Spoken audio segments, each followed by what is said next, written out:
Bismillah, alhamdulillah, wassalatu wassalamu ala rasulillah.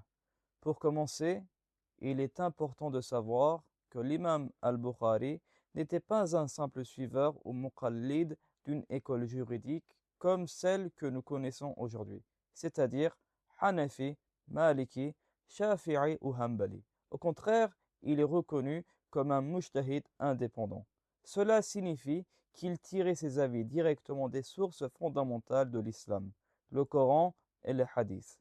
Parmi les autres auteurs des Kutub as-Sitta, qui regroupent les 6 recueils principaux de hadiths, l'imam Abu Daoud était également considéré comme un mujtahid. En revanche, les imams Muslim, At-Tirmizi, An-Nasa'i et Ibn Majah s'inspiraient souvent des avis des savants qui les avaient précédés. Ces savants étaient ceux qu'on appelle les fuqaha muhaddithin, les juristes spécialistes du hadith. Pour ce qui est de l'imam al-Bukhari, certains pensent qu'il suivait l'école shafi'ite car plusieurs de ses avis concordaient avec ceux de l'imam al-Shafi'i.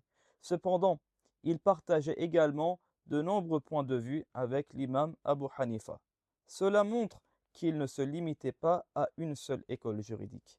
Il exerçait son propre ijtihad en se basant directement sur les textes. À cette époque, il faut savoir qu'il n'y avait pas encore de consensus qui obligeait à suivre une seule école juridique de manière stricte. Les grands savants, comme l'imam al-Bukhari, possédaient une maîtrise profonde des sciences islamiques et pouvaient exercer leur indépendance dans l'interprétation. Nous devons également nous rappeler que ces érudits vivaient à une époque où de nombreuses écoles juridiques existaient encore.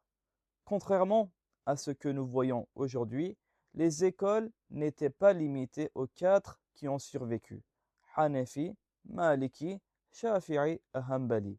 Cependant, ce sont ces 4 écoles qui ont perduré jusqu'à nos jours. De nombreux grands érudits du hadith appartenaient à ces écoles. Prenons quelques exemples. L'imam al-Nawawi, connu pour son commentaire de Sahih al-Muslim, était un grand juriste shafi'ite et un érudit du hadith. Badruddin al-Aini, auteur d'un commentaire de Sahih al-Bukhari, était un juriste hanafite renommé et un expert en hadith.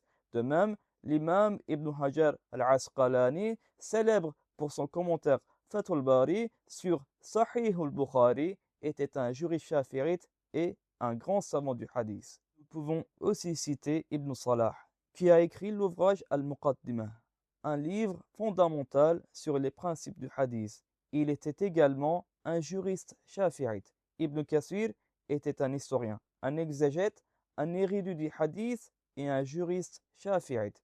L'imam Abu al-Faraj Ibn al-Jawzi était un savant hanbalite reconnu, à la fois juriste et spécialiste du hadith.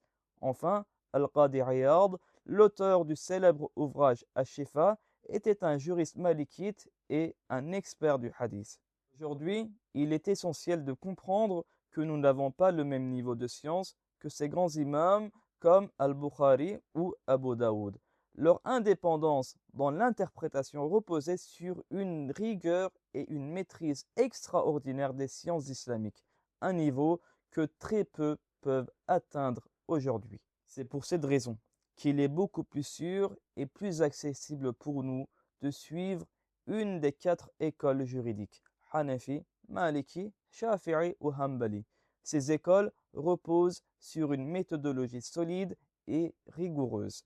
Elles compilent les avis des savants et permettent à chaque musulman de pratiquer correctement sa religion, même sans atteindre le niveau de connaissance des grands mujtahids.